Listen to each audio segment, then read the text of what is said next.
Hi, business owners and entrepreneurs. We have diverse communities. We are living in a global village, and we need a leadership which believes on diversity and inclusion. And at times, we need to find it, refresh our memories. Today, I have my guest is a keynote speaker, trainer, inclusion, leadership, and diversity, and inclusion consultant, Amy Waninger. Welcome, Amy. Thank you. It's great to be here. Let me start with this. Where were you? What happened? Who are you surrounded with that inspired you to do what you do today? I was working at in a big corporate environment, and my company started a diversity and inclusion department. Basically, they hired a chief diversity officer, and I looked into that job description and what that person was there to accomplish. And I thought, oh my gosh, if I can help make a difference in the organization or in my industry, that's really what I want to do. And so I started volunteering for everything I could. And just over the course of time, figuring out that there was this question I had that no one seemed to be able to answer. And that was, what can one person do to make a difference? And so I set out to find that answer. And I just found myself in a great environment of people who also wanted to know how could they make a difference at work. And so, it just all kind of sprang from that. What are the top three mistakes to avoid? In building an inclusive network, I'll start there. So the top three mistakes that you want to avoid is, you know, most of us tend to talk to people who look just like us. We tend to go places where we're the most comfortable to meet people. And we tend to network by accident. And I would say all three of those things are things that you want to avoid. You want to talk to people who don't look like you, go to places where you're uncomfortable to make new friends, and have some intention behind your networking. What is your greatest failure story? What did you learn and how did you recover from it? So I fail every single day at something. It's just part of the growth of owning your own business, of moving forward, and probably my biggest, my most recent failure. I decided I was going to start blogging on Medium. And I was successful in blogging, but my payout from Medium this month was $0.04. And so I don't know if that's a failure or just a really slow start, but we're gonna we're gonna go with that was my most recent failure. And what I've learned from it is, first of all, every penny counts. So I'm just gonna keep chugging along and hope that next month I do a little better. But also, I need to be very clear about what my focus is and where is my revenue coming from. So, it's okay that I'm only getting 4 cents this month from Medium. I've got revenue coming in from other places. And that's really the bulk of my business. What are top three success secrets that others can follow? So the things that I do really well, that are instrumental to my success, they won't work for everybody, but I love to learn. So I'm constantly learning, and I'm constantly sharing what I've learned with other people.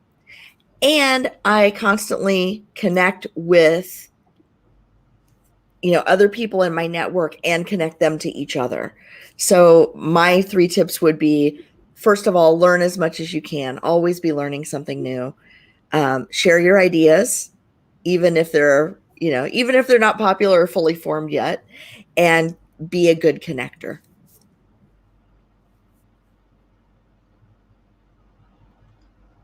Mhm. What is the most impactful business book you read, and what did you learn from it? So that's a perfect setup, because the best business book, or the most impactful business book I've ever read, is called Love is the Killer App: How to Win Business and Influence Friends, and it's by a gentleman named Tim Sanders. And what I learned in that book is that it really spoke to me because he talks about being a lifelong learner and being a good connector. And I didn't know that that was a superpower that I had until I read that book. Wonderful. What do you want to be? What do you want to be remembered for? I want to be remembered as someone who really made a difference, who made business environments, corporate environments, safer and more inclusive for all kinds of people. But more important than that, I want to be remembered for the opportunity that I created for others.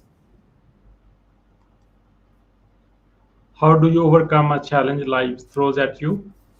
So I'm a big fan of the Lord of the Rings books and The Hobbit and all of that. And so whenever something challenging comes into my life, I like to pretend for just a moment that I am Bilbo Baggins running across the Shire, and I shout, "I'm going on an adventure."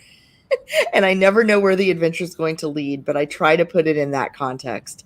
How can I look at this challenge as an adventure, and what kind of hobbit will I be when I return? Once you have a revenue generating idea, how do you convince your significant other? So my husband really stays out of my business except to listen to me when I'm excited. So I don't run a lot of things by him. I just go with it and tell him about it later. And I don't at this point I don't have any partners in my business. I run the show here, so uh, really it's just about once I have an idea, trying to execute on it, to see if there's any traction there, or then trying to improve it until it gets some traction. What do you want to do when you grow up?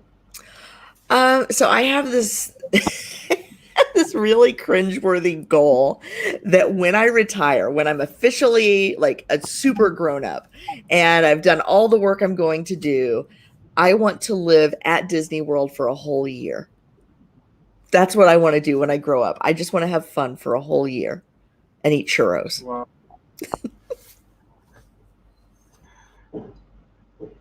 What is your who is your living mentor and what is the impact they have on you? So, I pull mentors from a lot of places. I pull mentors from social media, I pull mentors from books, and from my friends and from my family. And I don't look at any one person as my mentor, right? I have sort of all of these mentors across space and time, and I try to pull not what works for them, but what are they doing that I think could work for me. And I really try to learn their lessons but adapt them to my own style and my own strengths. What are you grateful for today? Oh, today I am grateful for my network. I have gotten so many opportunities and I have learned so much. Um, and I'm starting to become the person that I really want to be because of the people in my network and what I've learned from them. Why is being impactful important to you? We only get one shot at this life, right? We get to choose. Um, Depending on where we are and who we are, we have, more or less choice in how we spend this time. But for me, I just want to know that I didn't leave anything on the table, that I gave everything I could.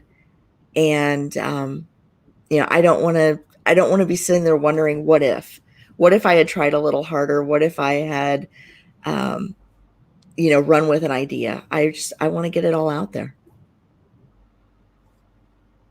How do you start your day?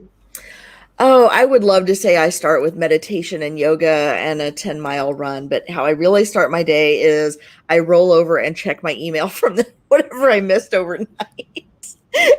And so I'm pretty much glued to my phone, but I try to start each day with gratitude. I try to start each day thinking about what do I want to accomplish today? What would a win look like for me today? And what's my plan to get that done? Who is your ideal client? My ideal client is someone who is in an organization, maybe they're in human resources or they've got an executive role, and they say, to themselves, wow, we really should do something about diversity and inclusion in our organization. Maybe they're trying to solve a problem with, entering new markets, or maybe they're trying to solve a problem with, attracting and retaining top talent. Maybe there's a labor shortage in their industry or their area.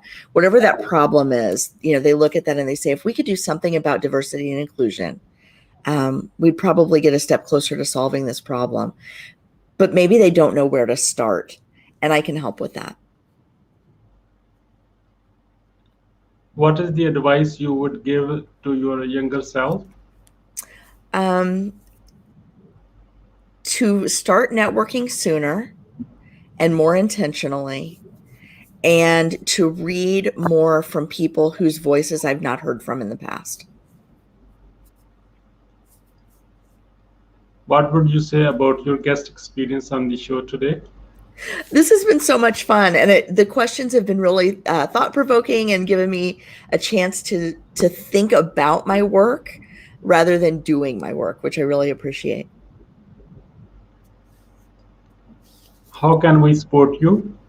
So one way folks can support me is by visiting leadatanylevel.com, or by purchasing my book, Network Beyond Bias, Making Diversity a Competitive Advantage for Your Career. And the book is really less about supporting me and more about getting out there and networking with intention so you can go where you want to in your work, in your business, or in your career.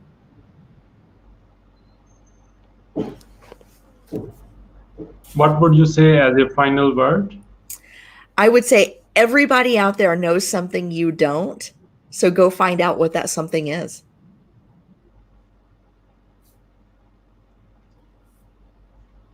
Thank you, Amy, for your time and wisdom with us on the behalf of Entrepreneur Empowerment Club and entire team. Really appreciate you.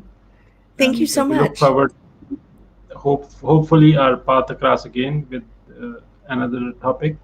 Until then, bye-bye. Bye-bye. Thank you.